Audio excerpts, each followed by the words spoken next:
All right, so there are 7 things that I do on a day-to-day basis that's helping me be more productive, waste less of my days, and make money and be slightly more happier than I usually am. And I'm going to share up those 7 things today. Hey there, welcome to The Sketchbook. This is a podcast documenting my rough notes on creativity, business, and life. I wish people had documented some of the journeys that they've went through when they're building their stuff, and I'm doing that when I'm building my own things and going through the journeys of life. So let's jump into today's topic. All right, I'm going to cut to the chase. I'm going to go from 1 to 7, and the 7th one is probably one of the most important things, and it's probably going to, sort of skyscraper over all the previous 6 things that I usually talk about. So anyway, 7 things that are keeping me or helping me be more productive.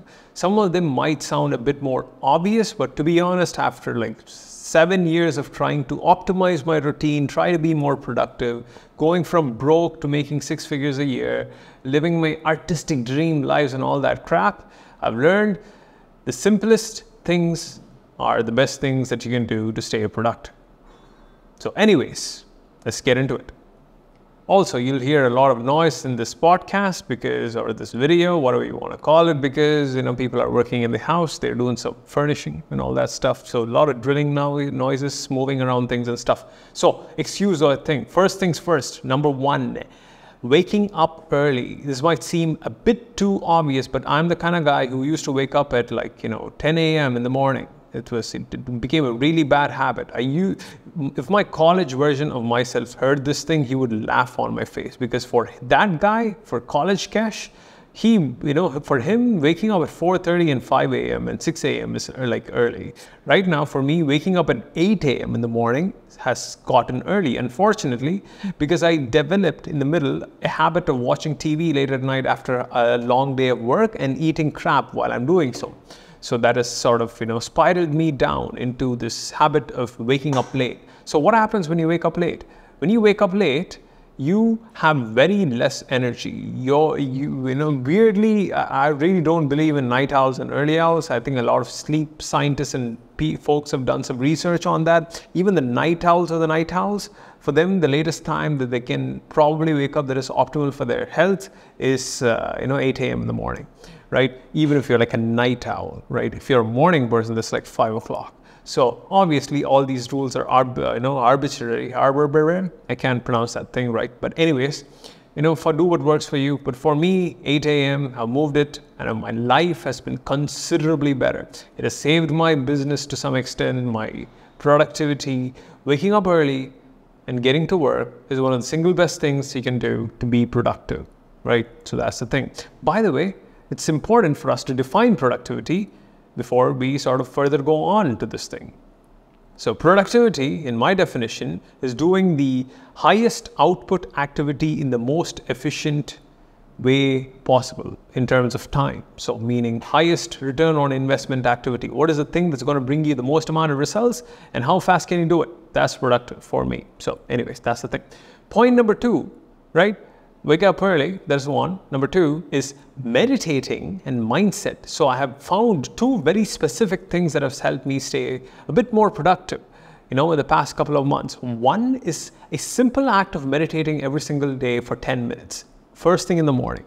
Why? Because it helps me be less reactive to the things that are coming, at me throughout the day. It helps me be more forgiving of myself with the actions that I take, and it helps me separate my actions from my own personal identity, not actions, maybe my thoughts from my own personal identity, therefore helping me course correct if I want to on a given day. Meaning, if I sit and waste the first half of my morning, instead of beating myself up, saying that I suck, I tell myself, hey, I did it. Let's move on to the next thing, right? Let's do the thing that needs to be done right now. So that's what I've been doing, meditating. And I use this app called Waking Up by Sam Harris. It's absolutely amazing. I highly recommend you guys check it out. I'm doing the 30-day introductory course on waking up. So it's fun. I'm on day 20 something. I've done that like a couple of times. I just redo the whole course over and over again because I like it. So also a very specific mindset that has helped me sort of, get to this point, which is this ABC technique by the psychologist named Albert Ellis. I even have his book right here. I have this other book called How to Be Less Angry. Has some anger issues that I dealt with. So this one, I wouldn't say anger issues, normal, just, and just a very flamboyant guy. So this one is how to stubbornly refuse to make yourself miserable, right? And in this, he outlines a very simple mental framework called ABC, meaning action or activating trigger incident, and the consequence, which is C of your, trigger incident. For example, you're driving your car, someone cuts you off on the car, meaning they just drive so close that they were about to hit you, but they missed it, but that makes you, say, angry, right? Now, that is the activating incident. Someone cuts you off. The consequence, which is C, is you getting angry. He says it's all just because the activating incident is there doesn't mean you have to actually face what you think is the consequence of that particular thing. You don't have to do the default consequences people tell you to do. You can actually change the middle part, which is B, belief, the belief about the thing, which is if you believe that people on road should drive the way you want them to drive, then the thing would often anger yourself. And anger, Alex Hormozi, the entrepreneur dude said, which is very nice, which is anger is unmet expectations. Or when things don't go as expected, as you want them to go, you'd get angry. And it all often comes from a place of you should deserve something, right? Or you deserve something for the amount of work that you put that for, and it didn't happen, therefore I'll be angry, right? So this mindset of thinking, so whenever something comes at me, instead of instantly reacting to it, I pause, I notice my reaction, which was supposed to be instantaneous, and ask myself, is this a reaction that is worth noting? Worth giving out? If someone, what you say? The extreme example. If someone just, curses at you, the instantaneous reaction would be like, how dare you, right? Or how could you, right? But I pause myself at that moment and say, hey, what is my end goal right here? My end goal is to go about my day, be happier and live my life, and this random dude on the road cursed at me. Great. If I believe that I should go ahead and one-up every single person who curses at me, then I would be like, yeah, this is wrong. I would need to get angry. I don't believe that. My goal is to get things done, so therefore, I'm just gonna do my thing. So anyways, it's a very watered down version of what he's saying. One of the greatest books ever made. I think he's a great psychologist. Check it out, Albert Ellis. So that is the second thing, meditating and mindset. Third one is this very simple thing, organizing my months, weeks, and days on Notion or any other app of your choice. A lot of the very high-level entrepreneurs that I've met, to some extent, people who've done a lot of, made a lot of money, or making a lot of money, or artists who are producing a lot of work, they all have one thing in common, which is they freaking organize their work and they schedule their days in their calendar. It's extremely simple. Like, people use calendars. It sounds simple, but most of us, we think we use calendars, but we don't. Right? You don't have a routine, you don't have a calendar, you don't schedule your stuff, just have a bunch of stuff lying around, and none of it is organized. Finding an organization system that works for you is extremely important. Here's what works for you. Here's what works for me, right? So I use Notion, and in Notion, I have this one page called the Kesh Planner. In that, I have my general vision, the things that I'm working towards. It's like a drop-down list of things that I want in life, and then I have the very specific goals that I want for the particular year, and then I have a monthly thing underneath that. It's all one page. I don't have 10,000 pages. It's maybe like, it's on my phone.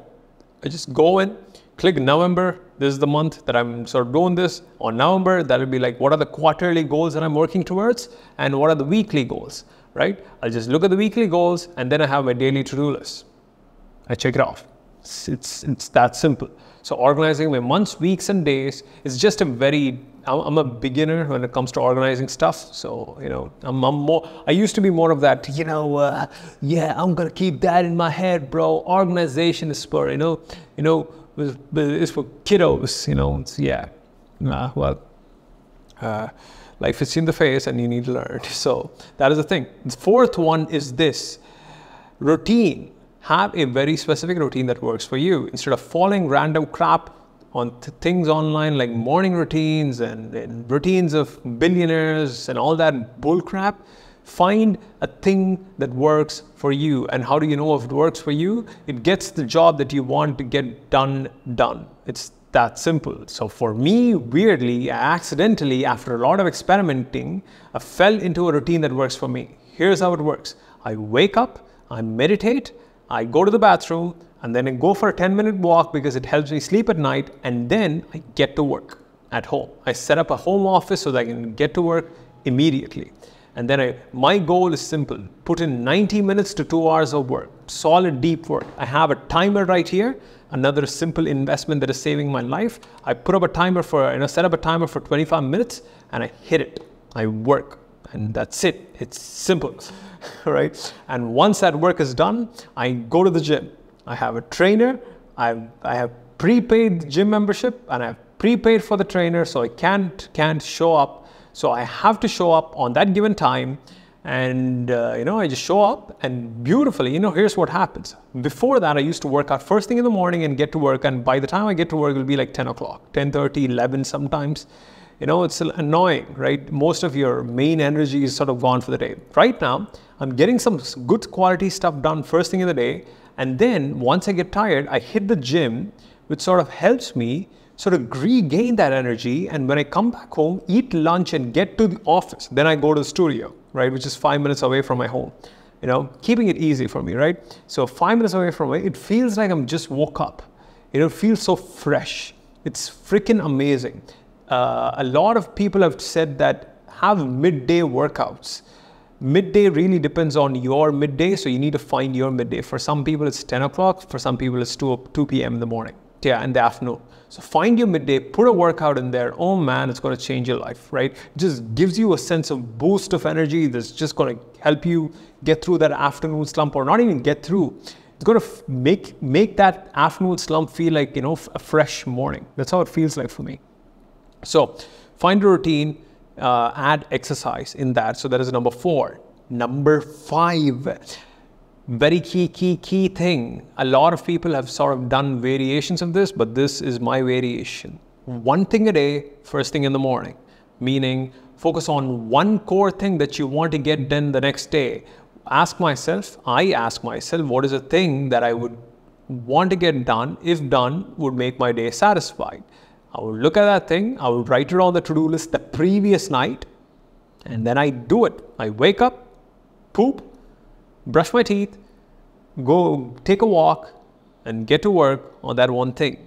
Eat the frog. That's what Brian Tracy says. If you eat a frog in the morning, nothing won't seem as bad as they do in the later parts of the day.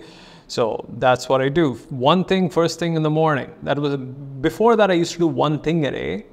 Now I do one thing first thing in the morning, because first thing in the morning is important for me. I try to get done the most important things in the first half of the day, like my meditating. I want to get it done.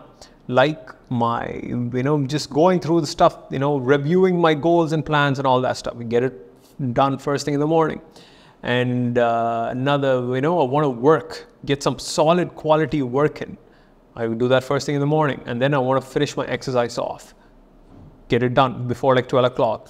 Before that, I used to have my exercising and all that stuff in the evening. It was just bad. I used to be like, I'll be tired at the end of the day. I was like, maybe I don't want to go right now. So yeah, that doesn't happen anymore. I do it all before 12. I get my day done before 12. That is the beauty of it all.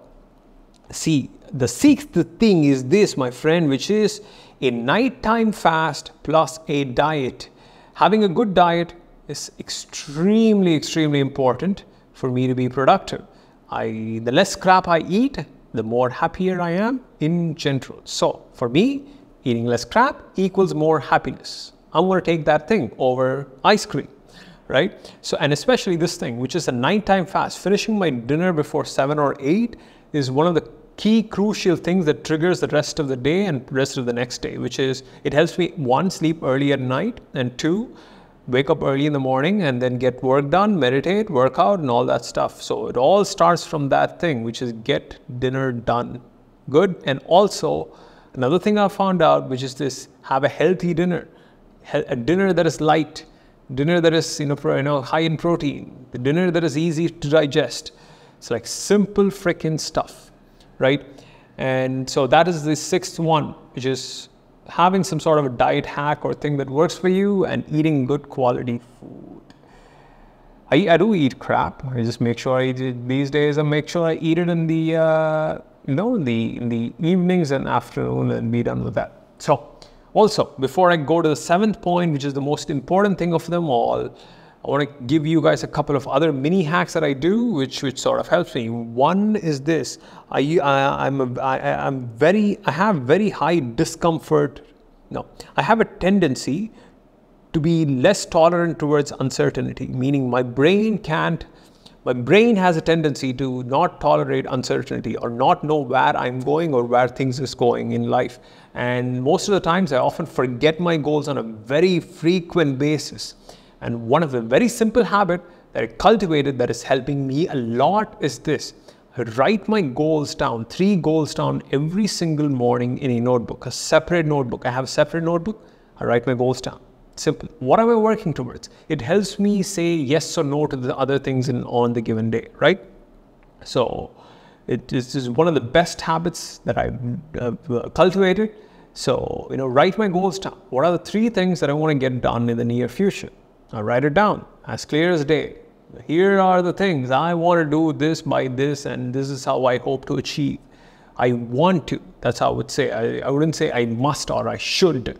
One of the things I learned from Albert Ellis, which is you don't place demands and expectations on yourself. You place preferences and wants on yourself, right? You go from a place of proactive seeking rather than reactive or defensive seeking towards things, which is what musts and shoulds are, right, to some extent. Anyways, and that is one. And number 2, I do this nighttime journaling before I go to bed, where I review 3 things, good things that happen in the day, and I also write down like 3 things that I'm grateful for. I've been doing that for a very long time. It's just nice. It's just nice. It helps you sleep on a good note, right? Good thing. And also, I make my bed every single morning. It makes you a millionaire. I'm just kidding. No, it doesn't make you a millionaire, but it just puts your life slightly in better shape because, at the end of the day, no matter how bad your day gets, there's a bed made well done, and you can come and sleep on that with cool air, right? That's one of the things. And also, another quick hack, which is this: I track everything that I eat on an app called Healthify Me. It's, it just helps me stay within calories and helps me stay within, with a healthy weight range. As you get or cross over 30, you happen to get fat very easily, as I've seen. So those are, say, quick hacks. Now to the 7th and the most important item on the list. How do you stay productive? Or how do I try to stay productive? Which is this: do the most highest leverage activity that I can possibly do. Meaning, I've learned that productivity is not about doing everything right. It's about doing the right things well. Meaning, what is the activity or goal or project, if done, would give me the highest return on investment of my time in terms of happiness, in terms of financial satisfaction, in terms of personal satisfaction, in terms of, say, service to other people. Like, these are 3 markers that I use. And for me, whatever that activity is, I focus on that. And that's one of the best things, best productivity hacks that you can do, and beats all the previous 6 to 7 or 8 things that I've said. All 6 to 7 and 8 things are there in service of this 7th thing, which is what is the highest ROI item that you can do. Find that thing, do it, and you'll know. So that is the podcast for the day, folks. Hope that was helpful. I'll see you guys later episode. Bye-bye. mind, and I'm headed to the top. I won't stop until I find it. Write my name in diamonds, but all these lights are blinding. I wonder, is it worth it? Feel like I'm losing